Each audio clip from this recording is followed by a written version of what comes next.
the heiress was unexpectedly kissed by a young driver, and his girlfriend happened to witness the scene. The bride, heartbroken, ran out of the wedding venue, almost getting hit by David's car. She just wanted a place to cry her heart out, so she got into David's car, asking him to take her away. Seeing her so upset, David resignedly drove her off. Meanwhile, the bride still hadn't returned to the wedding. She arrived at the bridge. Amy, heartbroken, walked to the edge. She stepped onto the railing, attempting suicide. David immediately jumped out and held her.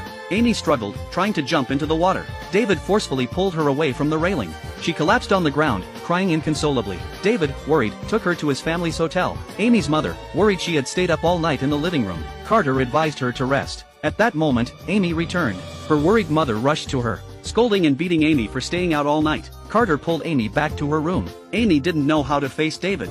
She told Carter not to speak, not to ask anything, until she allowed him to speak. Carter silently agreed. Meanwhile, Myra's mother couldn't stop thinking about that girl. She firmly believed Amy was the long-lost Shoya. Her husband, exhausted, advised her to let go of Shoya and live a good life. She couldn't believe it, staring at him, accusing him that it would have been better if Shoya had died. Regardless, she would never give up searching for her daughter. The next day, sorrowfully confiding to her grandmother, her husband intended to give up looking for Shoya. Her grandmother scolded him over the phone, and learned Mira was at the company. Grandmother angrily rushed to the company, only to see employees privately praising Mira, discussing organizing a welcome ceremony for her. Upon entering the office, even the janitors treated Mira differently. Grandmother increasingly felt Mira receiving so much praise was to take over the company her family had built, and seize her granddaughter Shoya's fortune. Seeing the flower baskets sent to Mira, she threw them to the ground. Just then, an assistant called Mira to the ceremony. Grandmother deliberately blocked her, telling her not to go, and splashed the recently mopped dirty water on Myra's head.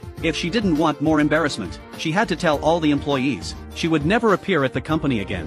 Mira felt heartbroken at her biased grandmother. She walked to the celebration hall and solemnly told the employees she would return to the company as the owner of the cosmetics company and stand alongside them. The employees, long expecting her return, cheered with joy. Mira, fearless, stared at her grandmother hiding in the shadows. The showdown between Mira and her grandmother had just begun.